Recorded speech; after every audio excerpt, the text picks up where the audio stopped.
ये जलने वाले। ओ, इट इज फ्लोटिंग है। दोस्तों, आज के इस वीडियो में हम आपको रामायण से जुड़ी कुछ ऐसे सबूतों को दिखाने वाले हैं जिन्हें देखने के बाद आपको भी यकीन हो जाएगा कि रामायण की कहानी कोई काल्पनिक कथा नहीं बल्कि एक सच्ची घटना है। क्योंकि हमारी टीम को रिसर्च करते हुए जब रामायण के प्राचीन अवशेष और तर्क मिले तो हमने सोचा क्यों ना ये सच आपके सामने लाया जाए। लेकिन इस पूरे सच को जानने के लिए आपको इस वीडियो को पूरा देखना पड़ेगा। जले हुए लंका के अवशेष। अगर आपने रामायण की कहानी को देखा होगा तो आप इस बात को अच्छी तरह से जानते होंगे। जब हनुमान जी की पूंछ में आग लगाई गई थी तब हनुमान जी ने पूरे लंका में ही आग लगा दी थी। यही वजह है कि रावण की लंका पूरी की पूरी खाक हो गई। आर्कियोलॉजिस्ट ने जब इस बारे में पता लगाया तो उन्होंने देखा पूरे श्रीलंका की मिट्टी अलग है, लेकिन जिस जगह पर रावण की सोने की नगरी थी उस जगह का पूरा मिट्टी ही काला हो गया है। जबकि पूरे श्रीलंका में कहीं भी और काले रंग की मिट्टी नहीं पाई जाती है। इस खोज ने दुनिया भर के वैज्ञानिकों को इस सोचने पर मजबूर कर दिया कि रामायण की कहानी बिल्कुल सच है। कोबरा हुड केव। दोस्तों, आपको जानकर हैरानी होगी, श्रीलंका में एक ऐसी गुफा है जिसका नाम है कोबरा हुड केव और यही वो गुफा है जहां पर माता सीता को अगवा करने के बाद असुरों ने छुपा कर रखा था। हाल ही में पुरातत्व विभाग के लोगों ने जब इस गुफा की छानबीन की तब उन्होंने भी बताया कि यही वो गुफा है जिसका जिक्र सनातन धर्म की पुस्तक रामायण में किया गया। और तो और जब आप इस गुफा में जाएंगे तो वहां आपको सैकड़ों ऐसी तस्वीरें दिख जाएंगी जो रामायण की कथा को दर्शाती हो। शोधकर्ताओं ने जब इन तस्वीरों पर शोध किया तो पता चला ये सभी तस्वीरें हजारों नहीं बल्कि लाखों साल पुरानी है। अब मेरी बात को आगे ध्यान से सुनना। पश्चिमी सभ्यता के लोग एक लंबे समय से हिंदू और सनातन धर्म के हर एक चीज को नकारते आ रहे थे। वो तो यहाँ तक कहते थे कि जिस रामायण और महाभारत की कहानी को हम बताते, सुनाते और देखते हैं ये पूरी तरह काल्पनिक है। लेकिन समय के साथ साथ ऐसी ऐसी चीजें सामने आती है कि आज खुद पश्चिमी सभ्यता के लोग हैं रामायण की कहानी को हमसे ज्यादा सही मानते हैं। ये वजह है कि आज श्रीलंका और भारत में हर उस जगह पर अंग्रेज वैज्ञानिकों की फौज खड़ी है जहां पर लगातार रामायण, भगवान राम, हनुमान और रावण के अस्तित्व को देखने को मिला। यही वजह है कि आज श्रीलंका और भारत में हर उस जगह पर अंग्रेज वैज्ञानिकों की फौज खड़ी है जहां पर लगातार रामायण, भगवान राम, हनुमान और रावण के अस्तित्व देखने को मिले। राम सेतु। रामायण की कहानी वास्तविक है या फिर काल्पनिक, इसका सबसे बड़ा सबूत तो भारत और श्रीलंका के बीच बना हुआ वो पुल है जिसे गूगल मैप में देखने पर साफ दिखाई पड़ता है। जब आप गूगल मैप को ऑन करके भारत और श्रीलंका के मानचित्र को देखेंगे तो आपको इन दोनों के बीच एक पुल जैसी आकृति दिखाई देगी, जिसे देखने के बाद पूरी दुनिया भर के वैज्ञानिक इस बात को कबूल कर चुके हैं कि ये वही पुल है जिसे भगवान श्री राम की वानर सेना ने कई दिनों की मेहनत के बाद तैयार किया था। वैज्ञानिकों ने भी ये कहा है कि श्रीलंका और भारत के बीच में जो पुल जैसी आकृति दिखाई देती है वो प्राकृतिक तौर पर नहीं बनी बल्कि किसी के द्वारा बनाई गई है। अब इतने भयंकर समुद्री लहरों के बीच इतने लंबे पुल को बनाने के पीछे किसका हाथ हो सकता है? आप हमें कमेंट करके बताइए ना। नहीं डूबने वाले पत्थर।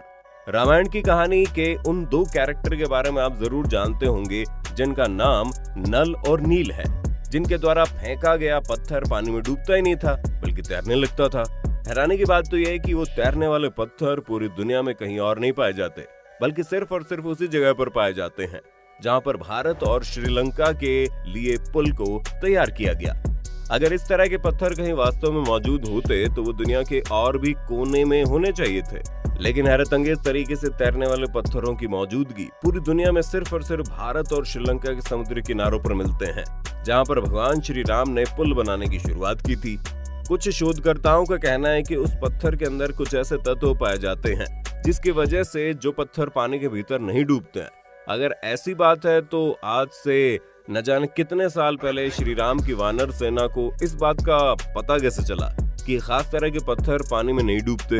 वैसे इस बारे में आपका क्या सोचना है, कमेंट करके बताइए ना। संजीवनी बूटी।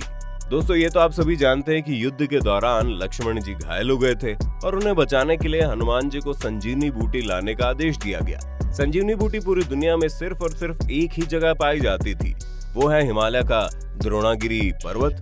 लेकिन हाल ही में वैज्ञानिकों ने देखा वही संजीवनी बूटी का दुर्लभ पौधा श्रीलंका में भी उसी जगह पर मौजूद है जहां पर रावण और राम के बीच में युद्ध की बात कही जाती है। उस पौधे को वहां पर देखने के बाद दुनिया भर के वैज्ञानिक ये मानने को मजबूर हो गए कि भगवान राम और उनका रामायण बिल्कुल सच है। हनुमान के पैरों के निशान। जब रावण माता सीता का अपहरण करके लंका लेकर चला गया था, तब भगवान राम ने माता सीता को ढूंढने के लिए हनुमान को आदेश दिया। हनुमान जी अपना विकराल रूप लेकर समुद्र की छलांग लगाकर पार किए थे और श्रीलंका में एक पत्थर के ऊपर उतरे थे। जब हनुमान जी का विकराल रूप श्रीलंका के पत्थरों पर उतरा तो श्रीलंका के पत्थरों में उनके पैरों के निशान बन गए। ये पैरों के निशान बिल्कुल उसी जगह पर है जिस जगह पर रामायण में हनुमान जी के उतरने की बातों को लिखा गया है, द्रोणागिरी पर्वत। इन सब के अलावा जब हनुमान जी ने लक्ष्मण को बचाने के लिए संजीवनी बूटी की जगह पूरे के पूरे द्रोणागिरी पर्वत को ही लेकर आ गए, तब श्री राम के भाई लक्ष्मण का इलाज होने के बाद हनुमान जी उस पहाड़ी को उठाकर वापस हिमालय के पास रखने गए थे। लेकिन हैरानी की बात यह है कि आज भी द्रोणागिरी पर्वत पर उस निशान को देखा जा सकता है जहां से हनुमान जी ने उस पहाड़ी को उठाया था और वापस से रखा था। यही वजह है कि आज भी द्रोणागिरी पर्वत को भगवान की तरह पूजा जाता है। खैर, ये तो हमारा सनातन धर्म है ही ऐसा, जहां हम प्रकृति के हर एक रूप की पूजा करते हैं, चाहे वो पत्थर हो या फिर पहाड़। भारी भरकम हाथी। अगर आपने रामायण की कहानी ध्यान से देखी होगी तो उसमें इस बात को दिखाया गया है कि रावण ने अपने लंका की रखवाली के लिए बड़े भारी भरकम हाथियों को तैनात किया था। हाल ही में पुरातत्व विभाग को हाथियों के कुछ ऐसे अवशेष मिले हैं जिनका आकार सामान्य हाथी से 5 गुने से भी बड़ा है, जो साफ तौर पर इस बात की ओर इशारा करता है कि वही हाथी है जिसका इस्तेमाल रावण ने अपनी लंका की रखवाली के लिए किया था। रावण का महल। दोस्तों, हाल ही में आर्कियोलॉजिस्ट की टीम ने श्रीलंका में एक ऐसे पुराने महल के खंडर को ढूंढा है जिसके बारे में कहा जाता है कि हजारों साल पुरानी है। और तो और उस महल के अंदर ऐसे ऐसे गुप्त रास्ते बनाए गए हैं जो पूरी तरह से इस बात की ओर इशारा करते हैं कि ये वही महल है जिसका इस्तेमाल रावण किया करता था, क्योंकि हजारों लाखों साल पहले के महल का अस्तित्व मिलना सिर्फ और सिर्फ रामायण की तरफ इशारा करता है। अशोक वाटिका। ये तो आप जानते ही होंगे कि रावण ने बाद में माता सीता को अशोक वाटिका में भेज दिया था, क्योंकि माता सीता किसी भी कीमत पर रावण के महल में प्रवेश नहीं करना चाहती थी।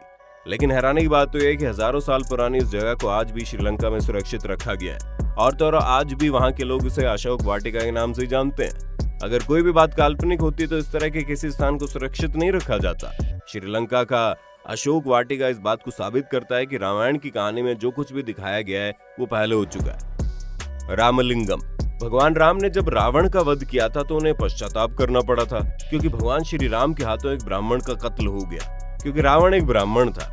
इसी पश्चाताप के लिए भगवान राम को 4 शिवलिंग बनाने का आदेश मिला, जिनमें से एक शिवलिंग को माता सीता ने तैयार किया था, 2 शिवलिंग को हनुमान जी ने तैयार किया और एक शिवलिंग स्वयं भगवान श्री राम ने अपने हाथों से तैयार किया। रामायण में जिस जगह पर भगवान श्री राम के द्वारा हाथों से शिवलिंग बनाने का जिक्र हुआ है, उसी जगह पर आज भी शिवलिंग मौजूद है, जिसे हम रामलिंगम के नाम से जानते हैं।